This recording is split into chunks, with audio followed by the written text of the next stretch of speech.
Oi, oi, oi, tudo bom, gente querida? Eu estou aqui com o texto de Mateus 13, do verso 24 ao verso 30, e aí tem um interregno de algumas outras parábolas, depois da parábola do joio e do trigo, tem a parábola do grão de mostarda, a parábola do fermento, e aí do verso 34 em diante, até o verso 43, você outra vez, semelhantemente ao que aconteceu com a parábola do semeador e das sementes, aqui também a semelhança do que aconteceu lá tem um intervalo e uma explicação posterior.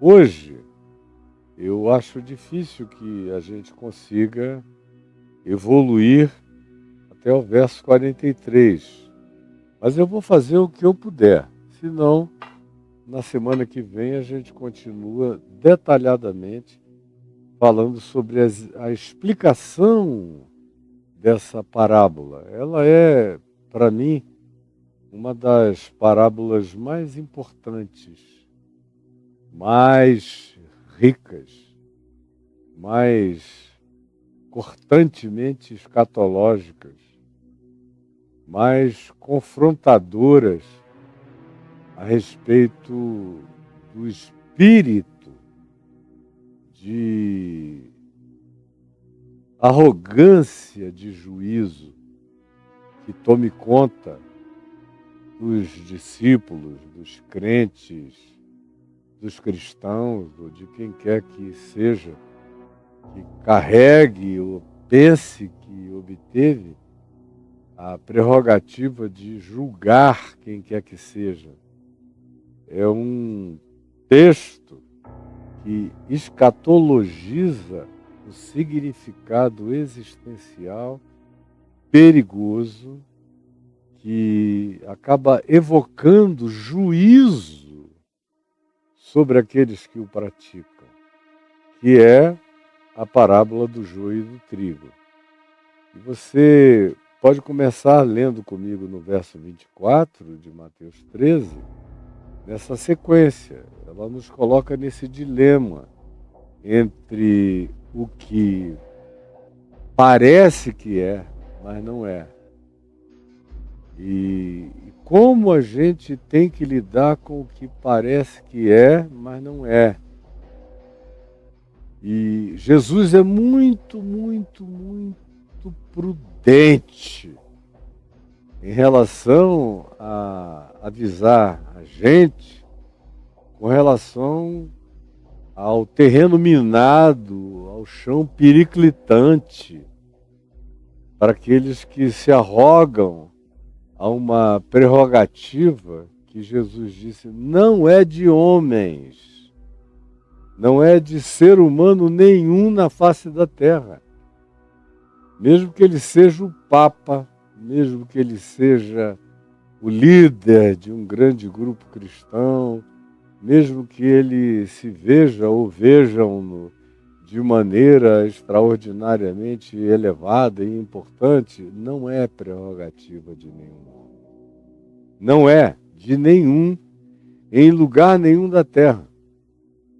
Essa expressão que a gente ouve o tempo todo, que diz, está na hora de separar o joio do trigo, é uma das coisas mais blasfemas, perigosas, nojentas e carregadas de uma evocação de juízo contra aqueles que têm essa pretensão e que carregam no coração essa arrogância.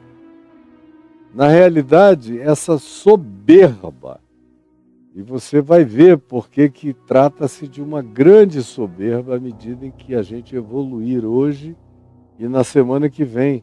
Porque esse é um material abundante de sutilezas de detalhamentos que eu gostaria que você percebesse e acompanhasse aqui comigo. Pois bem, No verso 24 se diz: outra parábola lhes propôs. Outra depois daquela do semeador saindo a semear. Outra parábola lhes propôs. Ao mesmo grupo, que incluía os discípulos, os apóstolos e a multidão. Os circunstantes interessados ou observadores, mas era muita gente. Além disso e além desses, havia também os religiosos, os fariseus especialmente, os escribas, que eram os doutores da lei, os especialistas em exegese, hermenêutica, interpretação, compreensão, conhecimento comparativo das escrituras com os ensinos rabínicos paralelos no processo da construção das tradições judaicas. Os escribas tinham que ter esse arcabouço, esse combo acadêmico todo. Era isso que caracterizava a suposta superioridade deles sobre os demais. Pois bem, esse é o grupo que está presente ali. A gente nunca deve esquecer da plateia. A plateia é fundamental. Não pelo que ela tem a dizer, mas pela sua composição. E é em razão dessas composições da plateia que a gente entende frequentemente as veemências de Jesus e as aplicações de Jesus àquele dado momento concreto, histórico, que é sobretudo configurado pela composição da plateia. Não é que Jesus falasse para as plateias, mas ele falava de maneira que as plateias fossem contempladas no seu entendimento mínimo, ou nas suas provocações que ele fazia com regularidade, porque ele sabia que tinha muita gente nas plateias que só entendiam quando ele trazia aquela palavra mais cortantemente ferina, mais explicitamente chocante, ou quando ele, de repente, os surpreendia, e surpreendia do jeito que ele faz aqui. Quando parece que o conselho que ele vai dar é um, mas o resultado e o conselho final é absolutamente outro.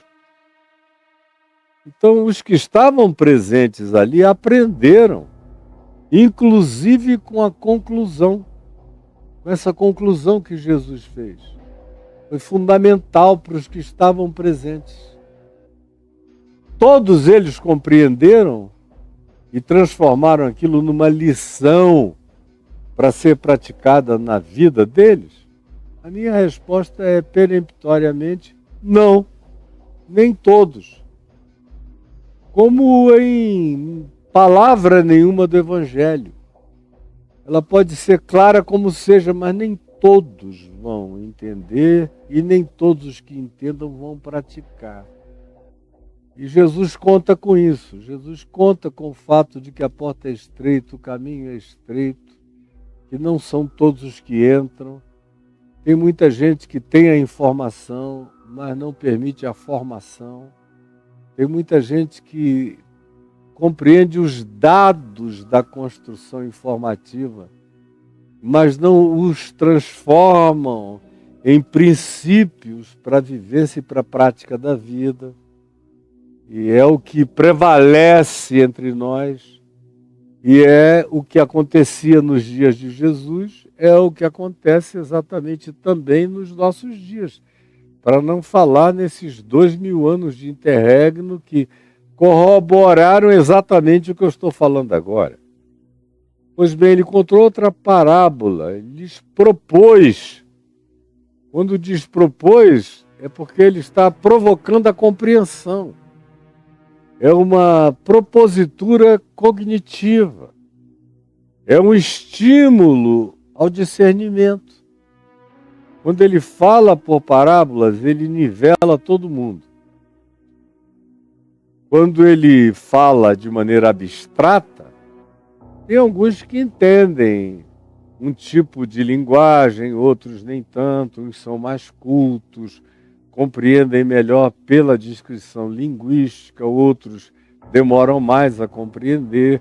Mas quando ele fala por parábola, e ele tira a parábola do cotidiano da existência, ele nivela as percepções independentemente da capacidade acadêmica obtida e dos saberes somados desses indivíduos que fazem parte da plateia. Por exemplo, não era preciso ser um acadêmico, um escriba, um ente ultra super instruído na religião para entender o que ele está falando aqui. Qualquer camponês, qualquer pessoa daquela região da Galileia, da Baixa Galileia, da Alta Galileia, do Vale de Jezreel, dos lugares onde superabundavam as searas de trigo e aonde aparecia também a produção dissimulada, espontânea, do joio no meio do trigo, todo aquele pessoal, independentemente do nível cultural, todos eles entendiam, todos eles. Por isso é que diz, ele lhes propôs, porque era algo que podia ser compreendido como uma charada simplificada da vida real, cujas evidências estavam manifestadas de maneira concreta, não em textos, não em charadas escritas, mas em campos, em semeaduras, em colheitas, em observações. Eram resultado das discussões cotidianas. Mesmo aqueles que não eram donos de searas de plantação de trigo conversavam uns com os outros sobre a colheita boa, a colheita má, como é que a colheita foi estragada, que tinha joio demais no meio da seara de trigo, que foi um desperdício, um trabalho enorme para distinguir uma coisa da outra, para não cometer o desatino de, na pressa de arrancar o trigo, tirar-se também dali muita coisa boa, ou seja, na pressa de colher o trigo, não trazer junto o joio, ou na pressa de colher o trigo, tentar separar o joio e nessa mesma aflição levar junto montões de trigo que cairiam em estado de desperdício, de perda. Jesus é contra as perdas. Jesus é contra os desperdícios. Na prática, você vê na primeira multiplicação de pães, ele pergunta, quanto sobrou? Aí disseram 12 cestos cheios. Ele falou, recolhei tudo para que nada se perca. Jesus é contra o desperdício de comida, de água, de alimento, de energia, de vida, de qualquer coisa. E nós, por exemplo, nesse país, somos campeões do desperdício mundial. Tem gente que desperdiça ainda mais do que nós, mas a gente, com toda a tecnologia que tem, desperdiça em algumas áreas até 50%, 40%. No mínimo, a nossa média é 30% de desperdício de recursos hídricos ou agrícolas ou de outras realidades importantes de natureza econômica e financeira com implicações sociais. Nosso desperdício é horroroso. A gente joga fora. Na segunda multiplicação de pães, Jesus perguntou, o que sobrou? Eles disseram, conseguimos recolher 7 cestos. Jesus disse, recolham tudo para que nada se perca. Tem gente que não comeu, distribuam para aqueles que não comeu. E aqui, na parábola do joio e do trigo, preste atenção. O Espírito é o mesmo também. Não arranque para que vocês não tirem o que é bom do seu lugar de continuidade de vida só por causa da pressa aflitiva de vocês de separarem uma coisa da outra. Existem coisas na história humana que a gente não consegue separar uma da outra. As que são separáveis, mas em geral não são aquelas que a gente tem que identificar a diferenciação, porque elas sejam praticamente quase iguais. E aí tem um outro princípio de Jesus. Ele está nos ensinando aqui que ele prefere lidar com a paciência, que convive com a ambiguidade, convive com a ambivalência, convive com o dilema, convive com a não possibilidade de definir com precisão uma coisa da outra, mas ele prefere esse tempo ainda de espera até que o fruto se torne claro, evidente, insofismável, e o fruto mesmo manifeste quem é quem na vida, seja trigo ou seja joio, seja profeta ou seja falso profeta, seja discípulo dele ou seja só um dissimulador usando o nome dele, seja um ser piedoso ou seja um disfarçado, chamando-o de Senhor, Senhor, em teu nome expulsamos demônios, profetizamos, operamos milagres, mas para os quais ele dirá, eu nunca vos conheci. Apartai-vos de mim, todos vós, os que praticais a iniquidade. Ele prefere esperar e dizendo, pois pelos seus frutos os conhecereis. A ninguém julgueis antes da hora, é uma outra expressão dele.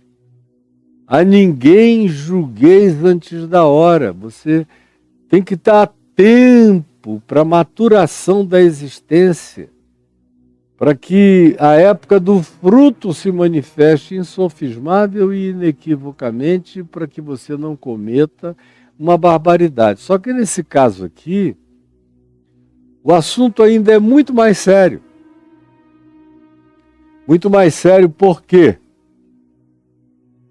Porque ele diz que esses ceifeiros humanos que cuidavam do campo e que assistiam à proliferação do joio, na dúvida se era joio, se era trigo, e de cuidado sobre os campos e as searas, não tinham,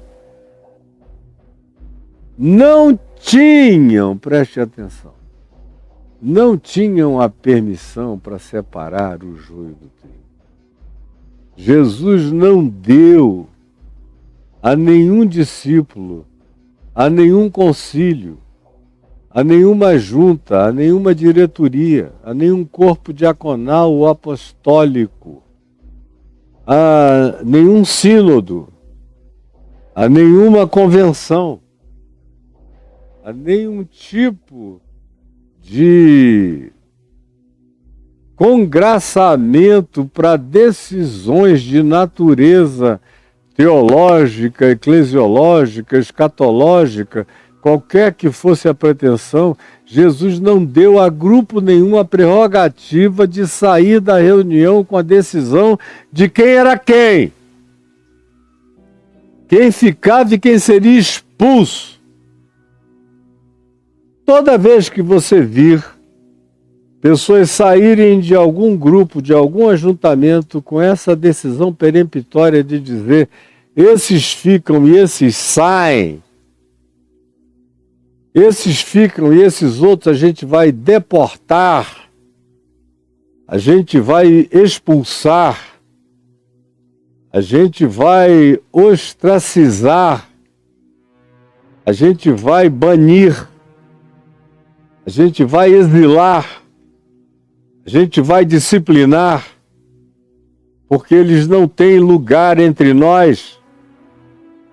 Nós vamos entregá-los a Satanás, porque essa é a nossa decisão, como Paulo um dia fez em 1 Coríntios, para se arrepender do que tinha feito na segunda epístola aos Coríntios, onde ele deixa clara a precipitação do que ele tinha feito e cometido. Pois bem,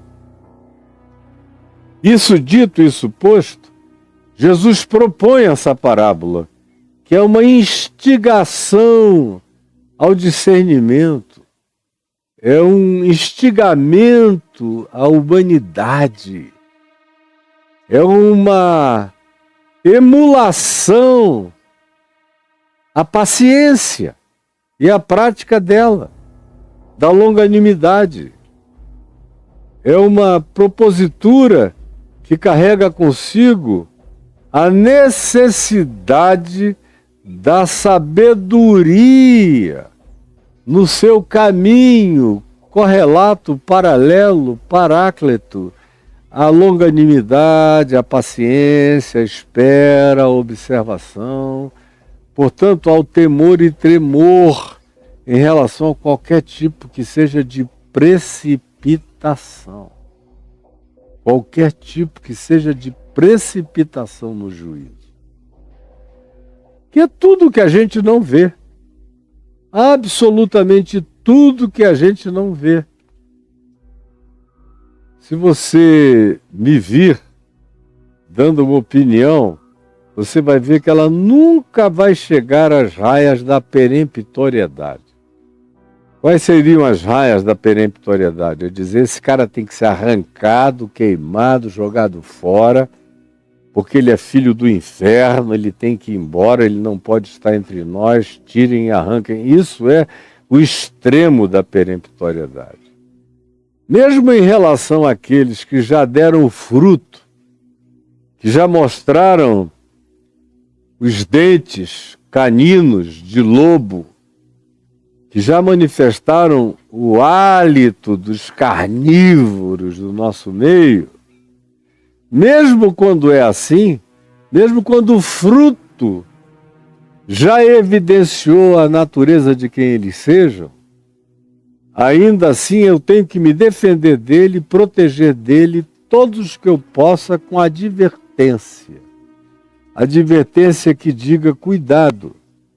O fruto que ele apresenta é contraditório em relação ao que Jesus ensina. Pelos seus frutos dá para conhecer. Então não os sigais. Como o próprio Jesus diz. Não os sigais, a expressão de Jesus, não os imiteis, não sejais como eles. Ou como Paulo diz, cuidado, eles são corruptores. Cuidado para vocês não ficarem prenhos pelo ouvido, ouvindo essa multidão de loucuras que podem corromper vocês. Mas passar disso, e já dá uma categoria para o cara em qualquer que seja o nível infernoso, escatológico, não tem a permissão de Jesus em relação a ninguém. Nem o diabo eu julgo. O diabo tem quem o julgue. Eu mesmo não estou no negócio de julgar o diabo, de dizer para onde ele tem que ir, como é que ele vai ser amarrado, o que eu vou fazer. Não, eu só tenho autoridade e a exerço com a força da peremptoriedade de quem diz sai. E ele sai.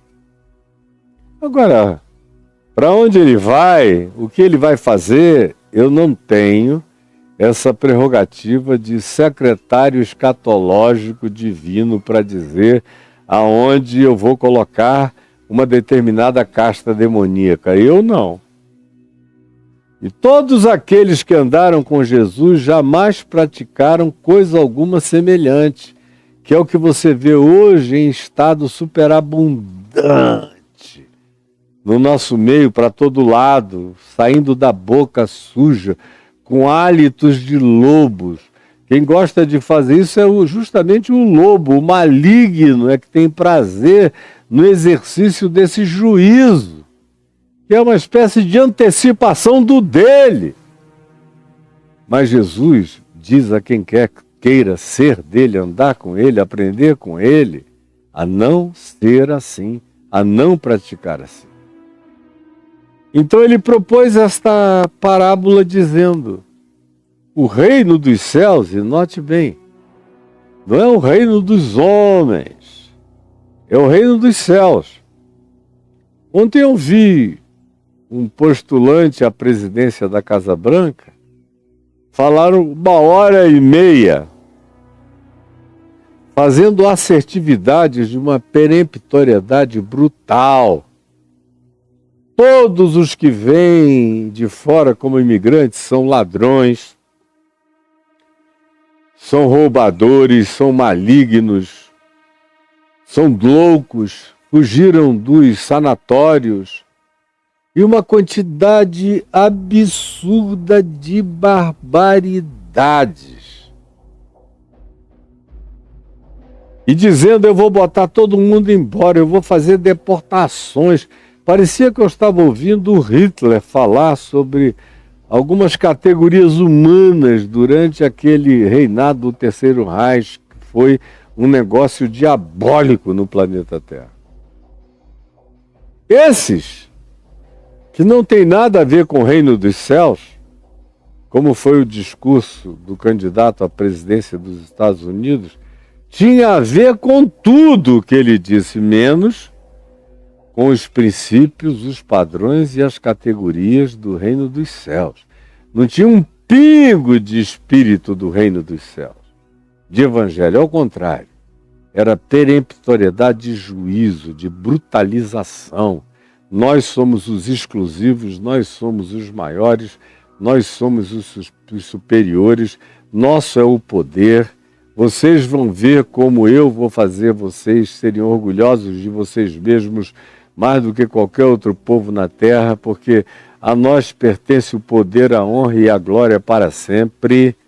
Nós temos uma frase brutal que ele disse: o direito de nascimento de nos sentirmos superiores aos demais. O cara teve coragem de dizer isso em relação ao resto da população planetária. Porque ele não é alguém que esteja falando tendo o reino dos céus como referência para qualquer coisa. Não. Nenhuma referência no reino dos céus. Você vê que até mesmo aquilo que você apelida de igreja, você está me ouvindo? Aquilo que você apelida de igreja, não tem, no exercício do seu discernimento, o cuidado de trabalhar com os princípios e as categorias do reino dos céus, que são esses princípios ensinados por Jesus nos evangelhos. Tudo isso está longe, o que prevalece é: tem dinheiro? Fica, mesmo que seja um grande pecador. Não tem, vai embora, porque além de tudo é um duro. E se é duro, não tem direito nem de pecar aqui. Porque dinheiro e direito são a mesma coisa no ambiente dessas igrejas que não tem nada a ver com o reino dos céus, o que infelizmente é a maioria. Mas aqui nós estamos lidando com o reino dos céus. São categorias do reino dos céus que Jesus está nos ensinando. Não são orientações para você tirar como referência os códigos de direito civil, penal, ou de qualquer natureza, ou nem mesmo usar a Constituição do Brasil para aplicar como um processo espiritual disciplinatório de quem quer que seja. Não. Jesus está falando do reino dos céus. Aí isso não tem nada a ver com aquilo que se pratica entre os romanos do passado, entre os judeus da lei de Moisés, que separavam o joio do trigo na base da pedrada. não tem absolutamente nada a ver com o que aconteceu no cristianismo, que virou a capital do juízo. O cristianismo chegou ao ponto de julgar pulgas, de julgar gatos, cães, porcos, pássaros. Se um pássaro fizesse uma caca no turbante de um papa ou de um cardeal e fosse apanhado, ele era levado a julgamento perante uma corte. Se um porco escapasse da sua pocilga e comesse alguma comida de uma figura importante, ele era levado a um juízo, com o juiz togado e a presença de todo o cardinalato, para você ter ideia do nível de loucura a qual nós, humanos, em nome de Deus e da religião, nos colocamos e praticamos desavergonhadamente. Hoje em dia mudaram as temáticas, mas o espírito de juízo continua exatamente o mesmo. Exatamente o mesmo. Agora, um pouco antes de vir para cá, me mandaram um vídeo que eu vi de um cara que eu já assisti uns 3 ou 4 vídeos dele. É um sujeito, meu Deus, que coisa mais esquisita a alma daquele indivíduo, que se intitula de pastor da Igreja de Jesus dos Mártires. E ele diz, eu sou preconceituoso mesmo. Passar um gay aqui eu boto para correr. Se um gay quiser trabalhar na minha casa, eu não deixo, eu expulso. Se eu tiver uma empregada e eu descobrir que ela é lésbica, ela pode ser a melhor empregada do mundo, eu boto na rua na hora. Se eu tiver uma empresa, eu não contrato ninguém que não tenha as mesmas práticas, escolhas ou preferências sexuais que eu tenho. Os outros eu expulso. E nós temos que julgar, sim. Nós temos que separar o joio do trigo, sim. Falando com toda a peremptoriedade para uma assembleia que gritava aleluia, glória a Deus. Aí, meu Deus, quem sou eu no meio disso tudo? Eu venho pregando o evangelho, falando de Jesus, das categorias e dos critérios do reino dos céus, chamando a gente para uma justiça que excede a dos escribas, dos fariseus, dos juízes togados, de todos os rabinos, de todos os senhores do exemplo, de todos os ministros de qualquer religião que se sinta superior às demais. Ou seja, eu existo contra essa forma de juízo por causa do Evangelho do Reino de Deus. E eles, apesar de viverem com a Bíblia na mão, usam as categorias do Esquadrão da Morte, as categorias dos grupos de eliminação de criminosos, eles usam as categorias dos grupos radicais e fanáticos mais indescritíveis do planeta. Se eles tivessem permissão legal, eles eliminariam todo o grupo LGBTQIA+, eles eliminariam todos os que não votaram e não votam e nem votarão nas propostas ideológicas dos candidatos deles. Se eles pudessem, eles fariam como o candidato à presidência do governo americano, que se tivesse a chance, acabaria com todos os outros oponentes. É que isso não lhe é facultado. Agora, esse povo todo vive longe do reino de Deus. Eles não têm nada a ver com o reino dos céus. Agora, você está aqui. Teoricamente, você diz que tem. Você declara para todo lado que você quer ser discípulo de Jesus. É por isso que supostamente você vem me assistir, porque você quer aprender o Evangelho. Quer mesmo? Na prática? Jesus chega e diz: olha, o que eu estou propondo a vocês é uma parábola sobre o reino dos céus. Não é sobre as categorias de juízo deste mundo, é sobre o reino dos céus. E o reino dos céus é semelhante a um homem, a um agente humano que semeou boa semente no seu campo. É o dono de uma propriedade e que tinha bom senso. E por isso não foi lá e jogou um monte de sementes indiscriminadamente. Ele escolheu as melhores. Semeou as melhores sementes no campo dele. Ele queria a mais farta, a mais produtiva, a mais salutar, a mais benfazeja de todas as colheitas que ele pudesse obter. Como é o exemplo proposto por Jesus, tendo o reino de Deus como categoria suprema e incomparável. É nesse lugar, é nesse exemplo, é a partir dessa qualificação e dessa metáfora de excelência que eu sou chamado a viver e a praticar a vida.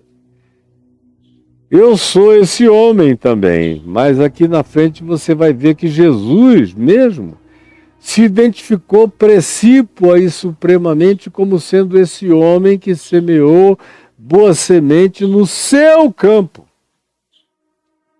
Você vai ver mais adiante a explicitude dessa declaração de Jesus. Mas, ele diz, enquanto os homens dormiam, e os homens aqui é uma designação para aqueles que naturalmente trabalhavam cuidando de todos os campos, de todas as searas, eram os contratados para fazerem vigília, para observar o que estava acontecendo. E não se tratava, nesse caso aqui, preste atenção, de que o joio tivesse brotado espontaneamente no meio do trigo. Não! Nessa parábola do reino dos céus que Jesus está contando, não foi algo espontâneo que aconteceu.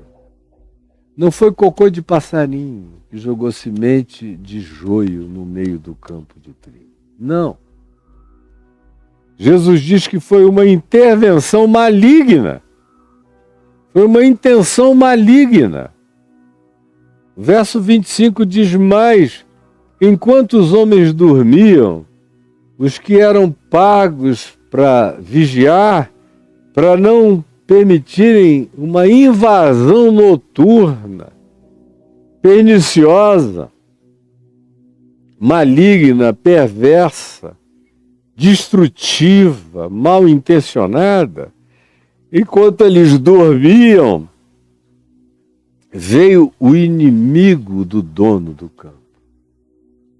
O inimigo de Jesus, que é o dono desse campo, que é o dono dessa seara. Veio o inimigo dele.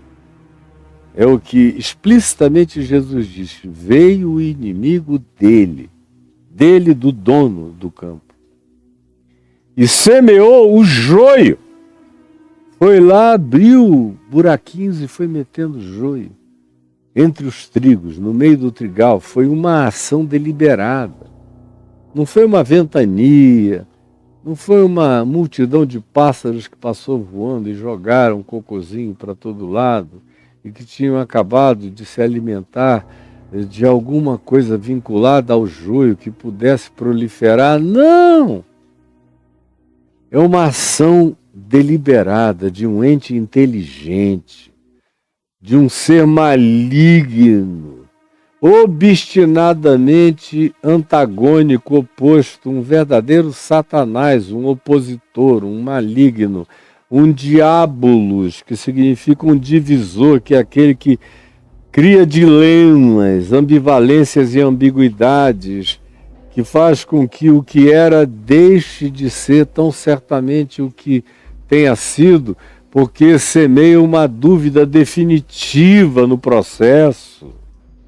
Então é esse inimigo que carrega uma deliberação e semeou o joio no meio do trigo, de maneira completamente inteligente, um do ladinho do outro, para criar uma dificuldade enorme de percepção e de discernimento.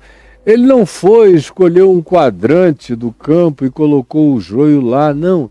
Ele fez questão de ver, aqui tem trigo. Deixa eu botar um joio bem aqui assim. Aqui tem trigo. Então deixa eu plantar um joio bem aqui assim. Aqui tem trigo, deixa eu plantar joio bem aqui, bem aqui, bem aqui. Deixa eu cercar pela cabeça. Quero ver se o pessoal conseguir separar uma coisa da outra.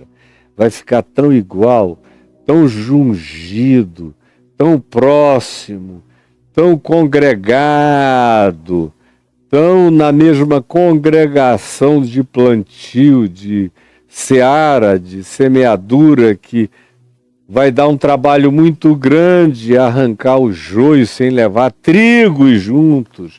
Agora eu quero ver qual será a sabedoria do dono do campo. Qual será a sabedoria desse que é o Senhor do reino dos céus? Agora eu quero ver. E ele fez isso e retirou-se. Retirou-se. E eu acho interessante Jesus dizer, e retirou-se. Porque ele achou que não precisava nem mais ficar lá. Isso é muito interessante. Esse inimigo do reino dos céus diz, eu não preciso mais nem ficar aqui. A confusão já está estabelecida. Eu plantei um no meio do outro. Trigo, joio, trigo, joio, trigo, joio, trigo, joio, trigo, joio. Está tudo aqui. Se for pegar um, pode tirar o outro. E as raízes ainda tem um detalhe. É que a raiz do joio, preste atenção, ela é mais profunda, forte e resistente. E ela se esparrama para debaixo da raiz do trigo quando ele é plantado ao lado da planta de trigo. Ele tenta se enroscar no subsolo com a raiz da planta do trigo, da semeadura do trigo. E ele é forte. Ele, o joio, é mais forte que o trigo. Ele é invergável. O trigo não, o trigo verga. Bate um vento, o trigo dobra. Uma das maneiras que se tem no campo, quando um fenômeno dessa natureza acontece, quando uma diabolice dessa acontece, de você ver o trigo sendo penetrado pela semeadura do joio, com essa proximidade deliberada, para que até a raiz subreptícia do joio tente se entrelaçar com a do trigo, de modo que se você arrancar um joio, você tira um trigo sem querer, porque o trigo é repuxado pelas raízes. De tão sutil que é o processo. Agora você nota a diferença, mesmo antes do trigo dar o fruto, e o joio não dá fruto. O joio não dá fruto. Mas você vê a diferença pelo fato de que quando vem um vendaval forte sobre a seara, sobre o campo, o trigo dobra. O trigo é maleável, o trigo se curva, o trigo se quebranta, o trigo não resiste ao vento, ele tem uma maleabilidade totalmente diferente da do joio. O joio é duro, o joio é forte. O joio não se dobra por nada, não se quebranta por nada, não se impressiona com nada, continua ali. Pode vir o que vier, ele não se dobrará. O trigo, todavia, tem o poder de se quebrantar. Antes de eu vir para cá, eu procurei uma imagem de diferença entre o joio e o trigo e dei para o Caio, mas eu não sei se ele vai poder rodar, porque é uma imagem que eu não submeti ao Marcelo Cunha. O que você falou? Pode rodar? Não tem problema no YouTube essa aí? Tá, então roda, por favor. Olha só a diferença. A diferença, roda aí.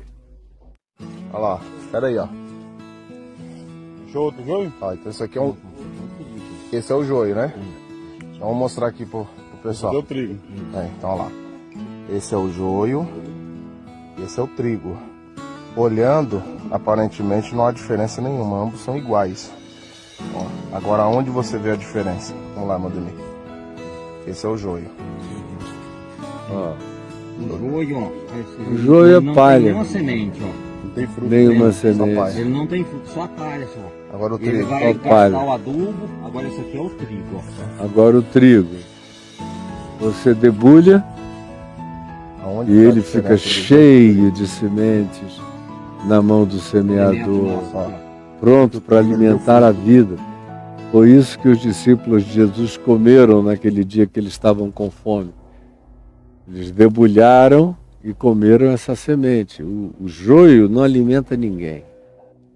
O joio não edifica ninguém. O joio não traz pão para a mesa de ninguém.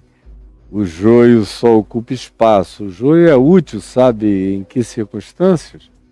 Por exemplo, aqui no sul do Brasil tem muita plantação de joio, porque ele não é danoso como alimento para o boi, por exemplo.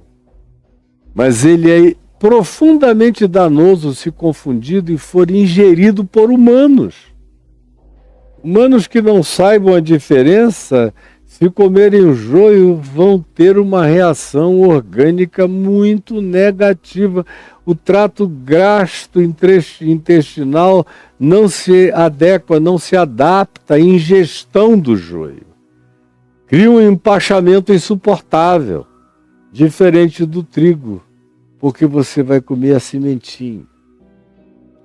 Então, como você não é boi, você é um humano, o teu negócio não é comer joio, não é encher a pança, é comer a semente genuína daquilo que pode virar pão, que pode virar alimento, que pode ser edificação, que pode fortalecer sua vida, que quando vem, chega para edificar, chega para fortalecer.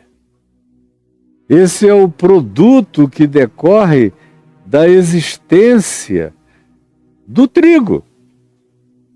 Então vem aqui Jesus e diz que o inimigo se retirou, porque uma vez que ele consiga colocar dentro do ambiente congregacional desse campo de trigo, que tem o nome de campo de trigo, do trigal de Jesus, da seara de Cristo, ou do que você quiser, que está toda eivada, porque os trabalhadores dormem, não estão nem aí, querem se locupletar. Então vem o inimigo, entra ali, vai botando, vai semeando, cada dia tem mais. A ponto que eu quero te dizer uma coisa aqui, preste bem atenção no que eu estou lhe falando. A ponto que nos dias de hoje, no campo congregacional, na seara do reino dos céus, entre os homens na terra, já tem muito mais joio do que trigo. A grande quantidade é joio. O trigo está escondido aí no meio. Mas, quando Jesus contou essa parábola, a pressuposição naquele momento, naquele período, é que ainda havia mais trigo do que joio. Mas o joio estava tão metido no meio do trigo, tão entrelaçado, inclusive por baixo, pelas raízes, que se você conseguisse identificar como esse rapaz fez, ó, não tem semente nenhuma, vamos puxar, arranca, você tirava o trigo junto, o desenterrava, o desinstalava. você o infertilizaria para a continuidade, o enfraqueceria definitivamente, era muito mais perigoso do que fazer o que Jesus disse que deveria ser feito. Mas o inimigo que fez isso, preste atenção, o inimigo que fez isso, depois que ele faz isso, ele não precisa nem ficar. Ele não precisa nem ficar, o trabalho dele já está feito. A desgraça já foi semeada. A maldade já está plantada. A dureza inconversível, não maleável, não quebrantável do joio já está posta na disfarçatez dessa congregação de trigos cada vez mais diminuídos e acanhados. E aí o que é que o inimigo vai fazer aí? Ele diz, não, está feita a minha obra. Eles agora têm que lidar com o que já está feito, e o que está feito está para além da possibilidade de uma intervenção humana sem criar uma calamidade horrorosa. Porque a intenção desse inimigo é que gente boa de Deus, trigo de Deus, seja arrancado sob o pretexto de que se está limpando o campo acerca daqueles que supostamente, por um julgamento precoce e prematuro, porque nem fruto deu ainda, nem tempo houve ainda, a consumação de todas as coisas não se apresentou ainda, mas o inimigo tem pressa nesse julgamento, porque ele sabe que quanto mais pressa se tenha, mais se vai cometer a injustiça de arrancar o trigo no afã de dizer estamos limpando a congregação e tirando dela aquilo que nós consideramos o joio. Você está me entendendo como tudo isso é tão sutil espiritualmente, como a gente está lidando com um campo de fato que está para além da possibilidade das sabedorias humanas, das intervenções humanas, dos juízos humanos, das pressuposições, dos pré-julgamentos, das pretensões humanas de virem a saber o que é o que, mas é o que mais de fato acontece, é essa disposição animada pelo inimigo de sair arrancando o joio, porque ele sabe que para cada joio que você tira, você leva 2, 3 trigos pela raiz embora. Desinstala, desaloja, desplanta, desenraiza o que é verdadeiro. E o cara não volta mais para aquele chão. E morre sem nutrientes, e morre seco. Isso é só uma ilustração. Nós nem entramos ainda nas lições definitivas apresentadas por Jesus. Mas o inimigo não precisa se esforçar. Ele se retira. Deixa que os homens fazem o trabalho dele, da malignidade dele. E aí o verso 26 diz, e quando a erva cresceu e produziu seu fruto, quando chegou a época da maturação, então apareceu o joio. Por quê? Porque a diferença é que ele apareceu sem fruto. Ele é alto, às vezes ele chega até a ser mais alto que o trigo. Ele tem uma preeminência no campo até mais alta do que o trigo, mas quem plantou fica esperando que dali sempre apareça o fruto. Chega até a pensar, que coisa boa, esse aqui está crescendo, esse aí tem mais expressão. Se ele der um fruto compatível com a grandeza do tamanho dele, eu vou ficar rico. Aí, quando chega o tempo da maturação, são os menores que dão fruto, e esses maiores e invergáveis não dão fruto de nada. É só aí que a gente consegue ver definitivamente a diferença, porque pelos seus frutos os conhecereis. Portanto, quando a erva cresceu e produziu o fruto, apareceu o joio, infrutífero, altivo, arrogante, penetrante, perigoso, enlaçador das raízes profundas do trigo no chão da terra. Daí reside sua grande periculosidade. Então, depois disso, com essa constatação, vindo os servos do dono, os servos de Cristo, os servos do dono do campo de trigo, vieram atrasadamente, porque estavam dormindo quando o inimigo fez isso, quando eles podiam ter prevenido na noite da história, mas não, eles de fato se acomodaram e viraram a cara em outra direção e foram cuidar dos seus próprios cansaços e interesses e deixaram tudo abandonado para uma hora onde já não há mais recursos. Já não há mais o que se possa fazer quando se chega nesse ponto. Então, vindo os servos do dono da casa, do dono do campo, lhe disseram: Senhor, não semeaste boa semente no teu campo, de onde, pois, vem o joio? Ainda tem assim uma culpabilidade para o dono do campo. Tem uma inferência culposa. Escuta, Senhor, o Senhor não é o Senhor das qualificações, das qualidades, do que é melhor e do que é bom. Não foi o Senhor que semeou. O Senhor não é o semeador que sai a semear, não foi o Senhor que semeou. Como é que agora? Isso que o Senhor semeou se transformou nessa coisa horrorosa, abjeta, indiscernível, possuída por elementos de natureza alienígena, que a gente já viu que não é o que parecia ser. Mas não foste tu que semeaste? Tu semeaste com ambiguidade? Tu semeaste com ambivalência? Tu semeaste o bom e o mal? Para ti tanto faz quanto tanto fez? Essa é a questão que está colocada aqui. De onde, pois, vem o joio, se foste tu que fizeste isso tudo?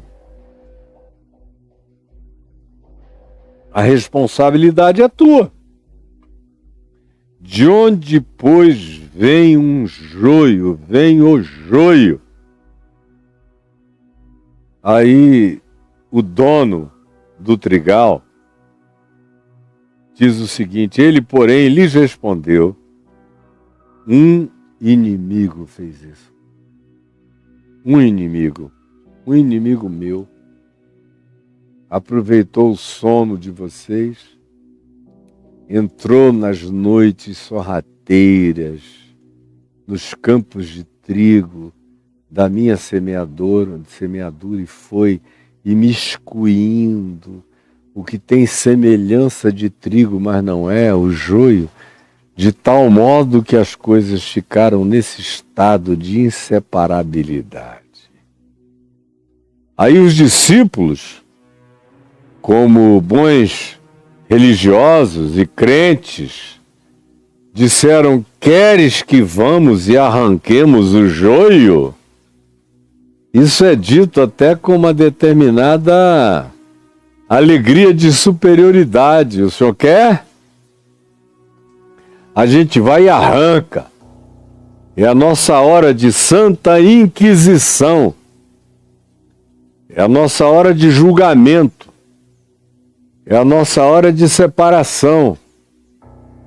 É o nosso momento escatológico vigente, que é o que a liderança cristã, religiosa do cristianismo, nesses 2000 anos fez, recorrente, repetida, insistente e peremptoriamente. O tempo todo, desavergonhadamente. Porque eles têm tesão em arrancar, em separar, em usarem o poder deles para dizer quem é quem fica, quem sai, quem eles validam e quem eles não validam. Queres que a gente vá e arranque o joio? Arranque! Porque eles também ficam tomados de um ódio vingativo, de um espírito justicista, legalista, maligno. Até essa própria oferta de tu queres que nós vamos e arranquemos, também já denota uma coisa muito perigosa sobre esses servos do dono do trigal. Quem vem com essa peremptoriedade toda dizendo tu queres que a gente dê conta do negócio, tu queres que isso aí, que é uma parábola do reino dos céus, mas tu queres que nós metamos a mão e definamos o teu reino com brevidade, já que tu semeaste uma coisa boa, mas não foste capaz de impedir a coisa ruim que aí se instalou. Queres a nossa ajuda?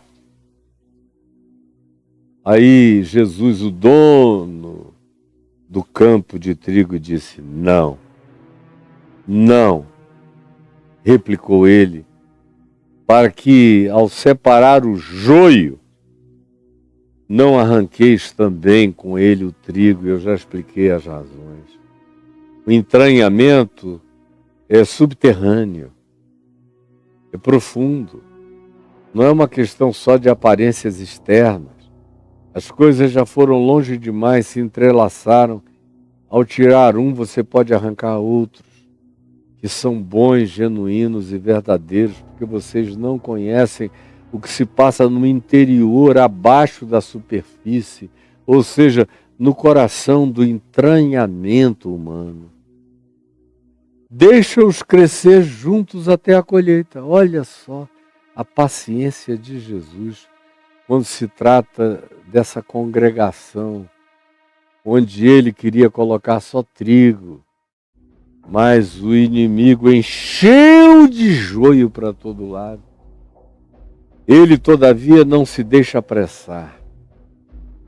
Ele não tem nenhuma compulsão justicista, nem de juízo final. Ele tem uma longanimidade incompreensível por amor ao trigo. Toda essa paciência do dono da seara tem a ver com o seu amor pelo trigo. Tem a ver com o significado que ele empresta, que ele imputa, que ele atribui, que ele valida na existência do trigo. Tem a ver com a importância do trigo para ele, que é o dono do campo. Ele prefere ter que lidar com a mentira do joio, com a falsidade do joio, com o engano do joio, com a inflexibilidade do joio, com a pervasividade do joio, com a realidade infrutífera do joio, discernindo o elemento subreptício dos enraizamentos de um joio que vai enlaçando no subsolo da existência muitas raízes de trigo, de modo que se você puxar o joio, você pode arrancar. Quem não pode ser arrancado? Por isso ele diz: não! Não metam a mão aí, para que ao separar o joio não arranqueis também o trigo. Vocês não sabem se meter nisso sem cometer tragédias contra os inocentes. Deixai-os crescer juntos. É o que a gente está assistindo. Eu assisto todo dia a proliferação do joio no meio do trigo. Assisto há anos, há meio século. Ontem fez, exatamente no dia de ontem, 51 anos que eu assisto isso de maneira lúcida, como pregador do Evangelho.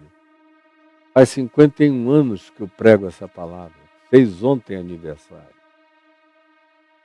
E nesse período, meu Deus, Tudo que eu vi foi no afã de dizer nós vamos purificar o campo de trigo de Jesus, um monte de gente boa, de gente santa, de trigo puro, frutífero, verdadeiro, sincero, ser arrancado por esses pseudo-servos de Cristo Jesus, que tem mais prazer em arrancar coisas do que implantar coisas, tem mais prazer em dizer, olha aqui o meu poder, eu tirei mais um,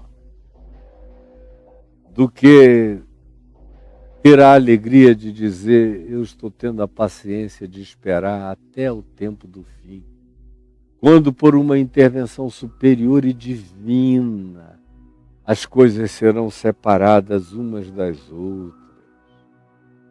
Não, não, não. Não metam a mão.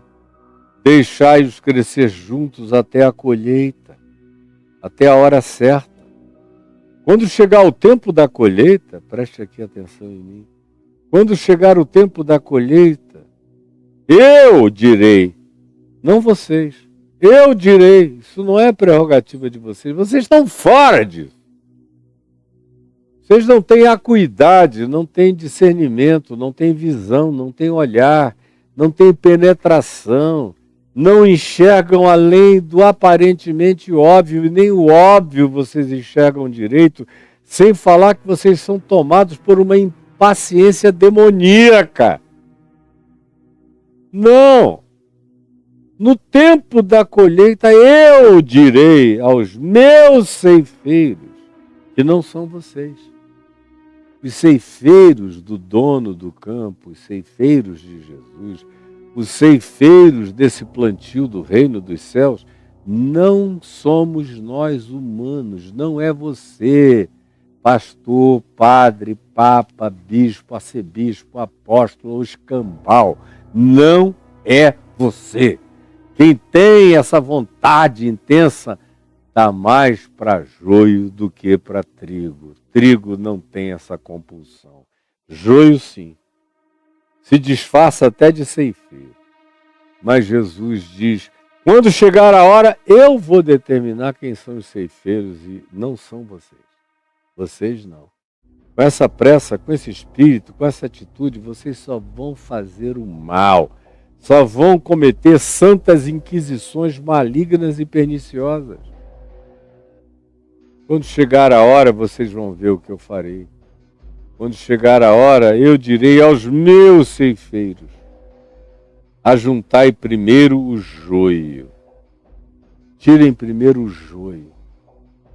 Essa cambada dura, forte, inflexível, poderosa, mais alta, mais robusta, invergável, que não tem nenhuma maleabilidade e não dá nenhum fruto, mas tem uma penetrabilidade que é capaz de enroscar e fazer o mal subrepticiamente por baixo.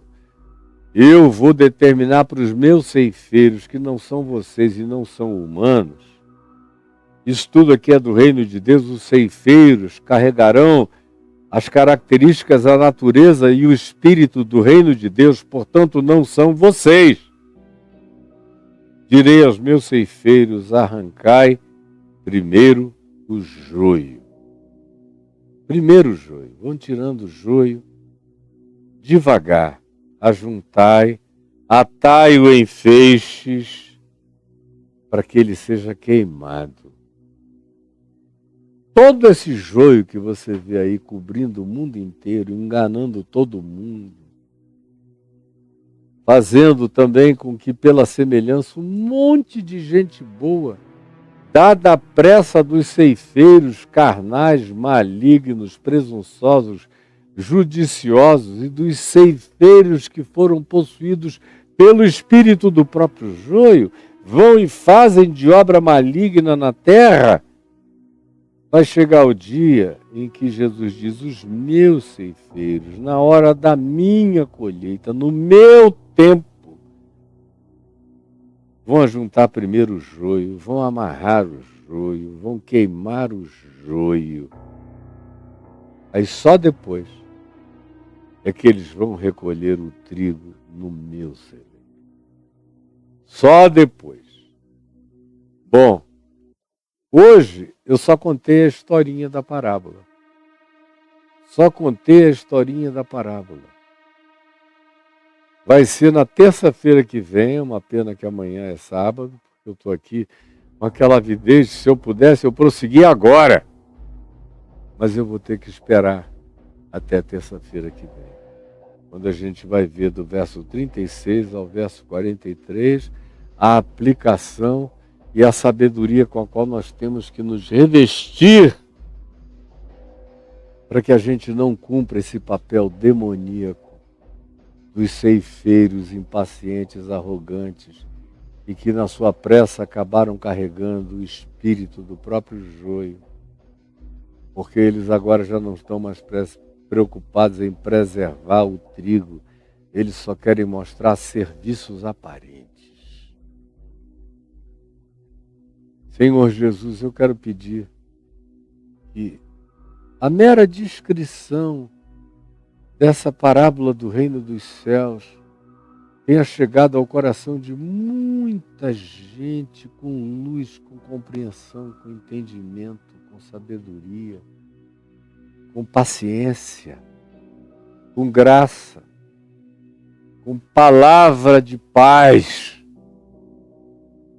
e com certeza da tua soberania, que aguarda o dia, a hora, o tempo e a vez. E que usará não ceifeiros humanos, mas outra natureza de olhar que penetra até o elemento mais profundo e subliminar e vê como tirar sem arrancar no processo aqueles que são os teus amados e que precisam ser cuidados e protegidos. É o que eu peço, que tu tenhas nos ajudado a ver, a enxergar, a discernir e a compreender. Eu peço em nome de Jesus.